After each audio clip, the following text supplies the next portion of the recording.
Mark Skaar on the Skaar Kaard on 103.7 The Fox. Proud to welcome in the legendary Rudy Sarzo. Rudy, welcome. How are you? Oh, I'm blessed. Thank you for having me on your show. My pleasure. And been a fan for over 40 years, so it's a pleasure to finally talk to you. Oh, thank you so much.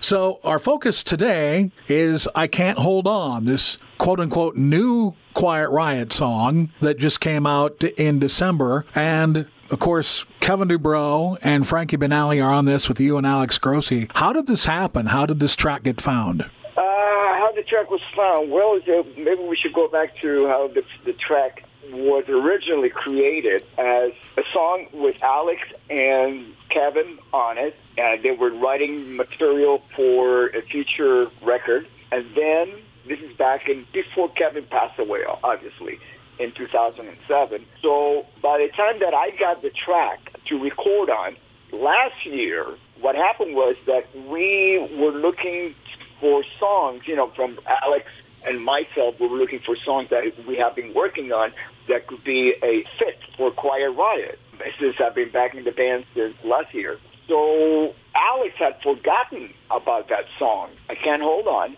and doing his search on his computer, he finds the song, and he sends it over to me. And the only thing that was missing in the song was the bass part. Frankie's drums were on it when I got it, and so I played bass on it. And then it got, mixed and mastered and so on. And then we were just waiting for the right time. Regina Banali, Frankie's widow, is very much, involved. She manages the band. And so it was kind of like, okay, now let's concentrate on going on tour. And so the song, we're just waiting for the right time to be released. And we pretty much left it up to Regina because not only was, the song is dedicated to the memory of Frankie Banali and Kevin Dubrow, so it's a very emotional project for her, but also she did the video. She's a filmmaker. She's the director of the Quiet Riot documentary, Now You're Here, There's No Way Back. And so she knows how to put together a video piece. She knows how to construct it, edit it, and the whole thing. So she did that herself. And the song was powerful enough just with the music. Once you attach the video to it, it just makes such a emotional statement, especially for all of us who are part of the Quiet Riot family who actually experienced the loss of Frankie Banali. The process, cancer is horrible. I mean, that's an understatement. But to live through it with somebody, and sometimes it gives you like glimmer of hopes during chemo and all of that. But at the end, in a case like Frankie Banali's, it took his life. Talking with Rudy Sarzo about I Can't Hold On, and it is a very powerful thing, and it must have just been unbelievable to be able to find this, and the reaction, of course, as you said, is very moving. I'd like to also go back and ask you, Rudy, how did you wind up coming back to Quiet Riot? I think Frankie had something to do with that. Yeah, absolutely, Frankie's wish was that I return to the band, and it was a tough decision for me, basically because I have been a member of another band, the Guess Who, for about 5 years when Frankie passed, and I was asked to return to the band. So and it was during COVID, so there was some prior commitments that I needed to fulfill with the Guess Who before I departed and came fully into Quiet Riot. People ask me, what else am I doing? I say, this is it. I'm in Quiet Riot, and that's, I'm busy enough as it is with that. Last time I saw you was with the Guess Who. I was in the band for 5 years. I super enjoyed. Great legacy to the band, great musicians. So it was not an easy decision, but I knew that sooner or later I needed to go back home to Quiet Riot. Rudy, what's 2023 looking like for you? A lot of touring? Oh, yes, sir. We're celebrating 40 years of Metal Health. Yeah, I wanted to go back to 1983, if you don't mind, because Metal Health comes out, I think in March of '83. I sure don't mind, yeah. You play the US Festival, you tour with Scorpions and Loverboy and Black Sabbath. I saw a couple of those shows, and you were like the several-year overnight sensation. What was that like? Oh, my God. I think there was a few of us who were in that category. I'm talking about the bands from the Sunset Strip. We just happened to be the first one to actually go through the door. But yeah, it was really interesting because, you're talking about a band, Quiet Riot, that had the first version of the band is from the 70s. And then I joined in 78, and then Randy Rhoads left Quiet Riot to join Ozzy in 79.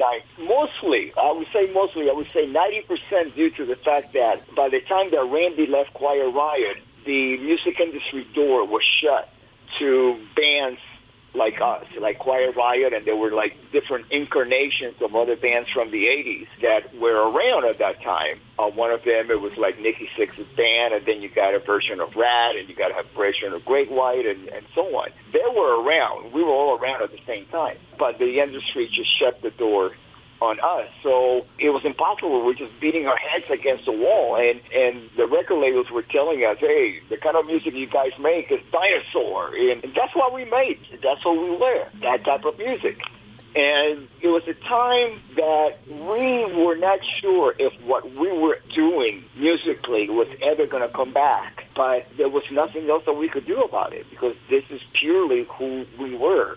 All of a sudden, we could not turn around and become punk musicians or new wave artists.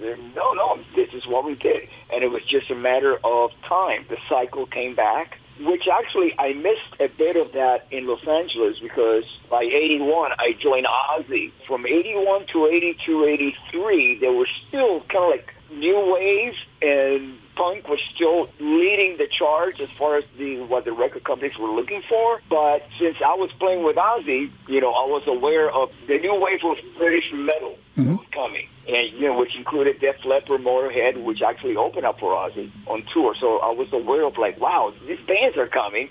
And usually it takes a little bit longer, especially back in before social media, for the news or any exposure from these bands to arrive to Los Angeles. It usually starts like either the East Coast or overseas.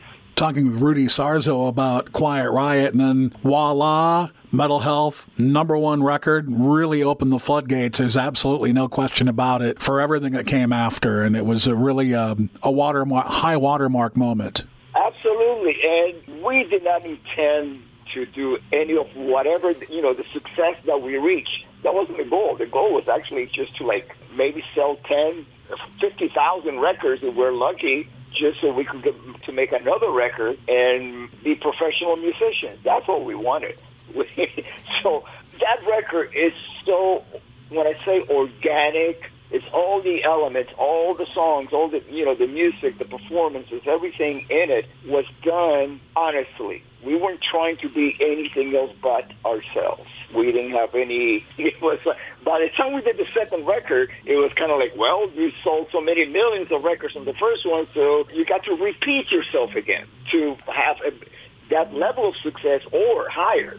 So, but on the first record, it was like, no, we just went in there and be yourselves and do the best you can do and have fun doing it because there was no expectation. Talking to Rudy Sarzo, I wanted to talk specifically about the Black Sabbath tour because, as you mentioned, you'd played with Ozzy, and then Tony and Geezer are there. I haven't heard a lot about interaction during that tour, but you all knew the common denominator. That must have been interesting, too. Yeah, Black Sabbath was really gracious with us. There was a lot of deep roots in there, even though I had, prior to being on that tour, I had never met Geezer or Tony. But management, Don Arden, who also handled Ozzy, was managing Black Sabbath at the time. And behind the scenes, they were really gracious with us. They gave us, like, the right space on stage. Now, having said that, when we toured with them, we went to #1. We were making our climb, and it just so happened that that we were touring with Black Sabbath, and we went to #1. So, that overall, it helped the tour itself. It filled up the arena. It's just the fact that it was a strong bill, Black Sabbath and Quiet Riot. We're talking with Rudy Sarzo, and I want to do some name association, if you don't mind. I'm going to say a name. You give me your first thought that comes to your mind. The first one, of course, Ozzy Osbourne. Ozzy Osbourne. Funny. Ronnie James Dio. The greatest. That's 2 words, but... That's okay. You can expound if you want to on these. David Coverdale. Unique. Tommy Aldridge. Monster. Bernie Torme. Bernie Torme. That's a great, because, I really did not get to play a whole lot with him. Sure. But bluesy. Brad Gillis. Tenacious. Frankie Banali. Mentor. Kevin Dubrow. Underrated. Randy Rhoads. Integrity. Rudy, thank you for continuing on the legacy and continuing to be out there and being gracious with your fans. And we all appreciate it, and we're looking forward to seeing you out there in 2023. Thank you so much for having me on your show, Mark. God bless you. That's Rudy Sarzo. I'm Mark Skaar. This is a Skaar Card on 103.7 The Fox.